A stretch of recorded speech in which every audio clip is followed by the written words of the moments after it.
Assalamualaikum warahmatullahi wabarakatuh. Hai teman-teman semua, selamat datang kembali di channel aku. Di video kali ini aku akan membahas 10 hal penting sebelum tes wawancara untuk PPG calon guru tahun 2025. Nah, kenapa aku sudah bilang bahwa sebelum tes wawancara itu teman-teman harus mempersiapkan diri sebaik mungkin dengan cara selalu memahami atau belajar kembali esai yang sudah teman-teman tulis, karena teman-teman bahwa asesor itu nanti pertanyaannya mirip-mirip ya dengan esai yang sudah kita kerjakan. Nah, mungkin ya ini kemungkinan kalau pertanyaannya sama, otomatis asesor itu sudah tahu ya file kita atau esai kita itu sudah dipegang dan nanti biasanya sudah dibaca oleh asesor. Nah, wawancara itu adalah tes untuk mengetahui bahwa kita itu sebenarnya seberapa siap untuk menjadi mahasiswa calon guru dan nantinya akan menjadi guru profesional.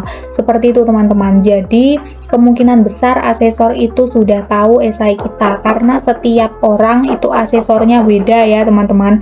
Kalau beberapa teman aku itu ada yang laki-laki semua, ada yang perempuan semua, ada yang laki-laki satu, perempuan satu, dan sebagainya. Kalau aku dulu itu yang panitianya laki-laki dan asesor aku itu 2 perempuan semua, dan kebetulan asesor aku dulu itu agak ngeri ya teman-teman. Jadi agak kayak gimana ya, pertanyaannya itu langsung pada tujuan, langsung tes gitu, nggak muluk-muluk gitu ya teman-teman. Jadi asesornya itu ada karakternya masing-masing seperti itu. Nah, kalau teman-teman dapat asesor yang santai misalnya, terus enak diajak ngobrol wawancara, pokoknya kayak ngobrol biasa, nah itu berarti ada juga yang seperti itu. Tapi pesan aku tetap jaga nada bicara dan juga kata-kata ya teman-teman saat wawancara, karena itu tetap dinilai. Nah, kalau aku dulu itu harus super kayak tes wawancara kerja gitu teman-teman. Jadi aku dulu dapat seperti itu. Jadi itu sedikit cerita dari aku. Nah, ini adalah 10 hal penting sebelum tes wawancara. Jadi kalau teman-teman bingung ya, tes wawancara itu sebelumnya tuh kita harus ngapain aja. Nah, ini aku udah rangkum 10 hal penting ya menurut aku sesuai dengan pengalaman aku dulu. Yang pertama adalah menunggu pengumuman tes substantif, jelas ya, karena kalau teman-teman tidak mengerti teman-teman itu lolos atau tidak, ya nanti teman-teman tidak akan tahu jadwal dan juga sesi wawancaranya. Jadi ditunggu aja, nanti pasti akan ada pemberitahuan bahwa teman-teman lolos dan teman-teman bisa masuk grup ya. Nanti akan ada beberapa panitia ya di yang memang dipercayakan kepada mereka untuk memasukkan nomor HP kita itu ke grup. Nah, nanti pengalaman aku dulu itu aku dimasukkan ke grup hamin seminggu kayaknya sebelum wawancara. Pokoknya sudah dinyatakan lolos tes. Pokoknya aku dulu tuh jaraknya lama ya teman-teman, nggak kayak sekarang cepet gitu ya. Jadi tes substantif terus pengumumannya lama gitu, habis itu nunggu lagi lama baru jadwalnya wawancara keluar. Jadi seperti itu. Yang kedua adalah memantau akun SIM PKB ya, ini untuk memastikan bahwa teman-teman tuh sudah tahu nanti jadwalnya sesinya keberapa. Kalau aku dulu itu nggak di SIM PKB ya, wawancaranya itu untuk jadwal sesinya itu sudah dikasih tahu di grup. Jadi ada 2, aku dulu juga buka di SIM PKB itu tertera bahwa aku itu waktu sesi keberapa itu ada, dan sudah diumumkan juga di panitia yang memang menyediakan grup tadi, itu juga sudah ada tulisannya. Jadi biasanya disuruh absen dulu, terus nanti kalau mau wawancara di hari itu disuruh mengisi kayak list gitu teman-teman. Jadi kan nanti kita barengan ya sama beberapa orang gitu, misalnya satu grup. Seperti itu kira-kira teman-teman. Nah, terus kalau teman-teman tanya nanti wawancaranya itu kita harus ngeklik Google Meet-nya di mana Kak? Nah, nanti kan kita lewat kayak Zoom meeting gitu ya, tapi bukan Zoom, namanya Google Meet. Nah, di situ nanti linknya bisa teman-teman akses di SIM PKB bagian wawancara. Nanti klik aja kalau sudah muncul jadwal sesi dan juga linknya itu nanti yang akan teman-teman klik saat teman-teman menjalankan tes wawancara. Jadi linknya itu di situ. Nggak boleh pakai link sendiri, kecuali memang kalau dari panitianya sana, koordinatornya itu yang di grup itu memberikan link baru. Misalnya ya kalau nggak bisa gitu di SIM PKB diklik, teman-teman pastikan harus laporan ya ke koordinator, jangan diam aja. Nanti koordinator pasti akan langsung membuatkan link baru nanti khusus untuk teman-teman dan asesor teman-teman. Seperti itu ya teman-teman. Jangan kayak teman aku dulu, kalau linknya nggak bisa ya udah nggak ikut wawancara, ya dia nggak lolos lah. Jadinya harus bilang ke koordinator ya. Jadi nggak boleh diam aja. Kan di situ ada nomornya. Boleh bilang di grup juga kalau memang teman-teman nggak masalah ya diketahui oleh banyak orang. Kan di situ bukan cuma teman-teman yang ada di grup, tapi banyak teman-teman yang lain, karena satu grup itu biasanya berisi 30 sampai 50 kalau nggak salah ya orang, seperti itu teman-teman. Selanjutnya yaitu adalah menyiapkan diri untuk tes wawancara, sudah aku jelasin di video-video sebelumnya juga.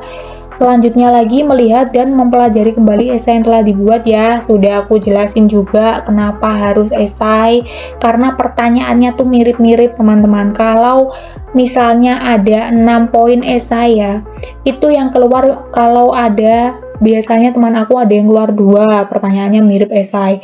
Aku dulu malah keluar 5 itu ya teman-teman. Terus ada juga yang keluar 3, ada yang nggak keluar sama sekali, asesornya malah bertanya dengan pertanyaan yang berbeda. Nah itu harus siap teman-teman, tuh harus siap, karena kalau wawancara itu biasanya asesor itu tanyanya seputar pengalaman kita, pokoknya pengalaman kita, ngetes seberapa siap kita menjadi guru profesional gitu loh teman-teman. Jadi kalau menurut aku itu esai pertanyaannya sudah merujuk ke sana ya, bagaimana pengembangan diri kita, bagaimana peran kita sebagai guru nantinya, motivasi apa, terus pokoknya semuanya esai itu pertanyaannya sama dengan misalnya karakter yang akan ditanyakan oleh asesor, kita tuh cocok nggak sih jadi guru profesional. Jadi di esai itu pertanyaannya sudah lengkap semua. Nah siapa tahu teman-teman dapat yang mirip kayak aku dulu, 5 pertanyaannya tuh mirip. Nah itu berarti gampang banget ya teman-teman buat jawabnya kalau teman-teman memang sudah paham esai yang teman-teman tulis, seperti itu. Nah makanya aku selalu berpesan seperti itu ya teman-teman. Selanjutnya yaitu menyiapkan perkenalan untuk tes wawancara. Nah kalau teman-teman belum punya teks atau persiapan untuk perkenalan, nanti boleh tonton video aku ya, akan aku share tips perkenalan diri. Boleh dicatat apa aja di video dulu, juga udah pernah aku cantumin ya teman-teman, nanti bisa teman-teman lihat di playlist ya. Terus kalau memang teman-teman belum pernah berbicara di depan orang ya, bicara di depan orang saat wawancara gitu misalnya, boleh banget dilatih public speakingnya di depan kaca. Tadi kemarin sudah aku jelasin ya, seperti itu. Selanjutnya yaitu adalah menyiapkan pengalaman terbaik untuk diceritakan saat tes wawancara. Nah, karena nanti aku juga akan buatin soal-soal ya, prediksi soalnya wawancara atau pertanyaan yang akan diajukan asesor itu seperti apa. Nah, nanti teman-teman bisa ya itu untuk menyiapkan pengalaman terbaiknya dengan pertanyaan-pertanyaan yang sudah aku susun nantinya, seperti itu. Selanjutnya yaitu adalah setelah dinyatakan lulus, segera cek akun SIM PKB untuk melihat jadwal tes wawancara. Nah, tadi sudah aku jelasin juga bahwa di SIM PKB itu nanti akan muncul jadwal tes wawancara di bagian wawancara. Klik aja, terus nanti teman-teman akan muncul ya kalau memang sudah dinyatakan lolos tes substantif. Seperti itu. Terus masuk grup WhatsApp peserta tes wawancara, sudah aku jelasin juga tadi. Memantau grup WhatsApp untuk mengetahui informasi, presensi, urutan hari, tanggal, dan jam pelaksanaan tes wawancara. Terus yang terakhir adalah melaksanakan tes wawancara dengan baik dan percaya diri. Jadi teman-teman, kuncinya itu adalah yakin dan percaya diri dengan jawaban teman-teman. Jangan sampai teman-teman tuh kayak terlihat nggak percaya diri dan nggak tahu harus ngomong apa di depan asesor, karena biasanya yang gagal-gagal itu tidak percaya diri dan tidak yakin dengan jawabannya, bingung gitu loh teman-teman, kayak sudah panik sendiri, jadinya nggak bisa fokus dan keluarlah kata-kata yang sebenarnya nggak ingin diucapkan, tapi malah yang keucap itu. Nah, itulah yang membuat teman-teman aku dulu tuh gagal seperti itu.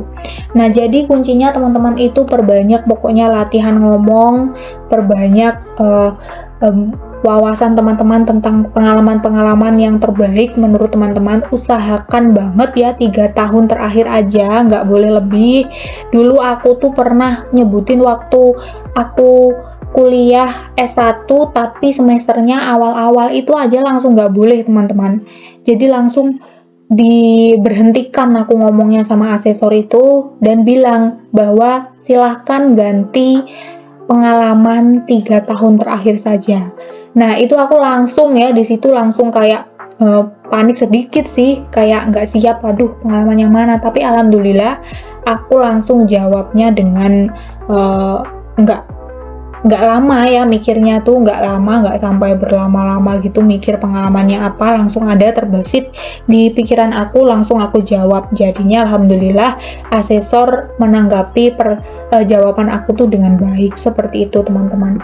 Oke, itu aja yang bisa aku sampaikan kepada teman-teman. Semoga videonya bermanfaat dan teman-teman suka. Jangan lupa buat selalu dukung aku dengan cara like, comment, subscribe, dan juga share supaya videonya bisa bermanfaat. Terima kasih banyak ya teman-teman yang sudah dukung aku. Terima kasih juga buat teman-teman yang sudah subscribe. Jangan lupa persiapkan diri untuk tes wawancara supaya nanti bisa mendapatkan hasil yang terbaik. Terima kasih, sampai jumpa di video aku selanjutnya. Wassalamualaikum warahmatullahi wabarakatuh.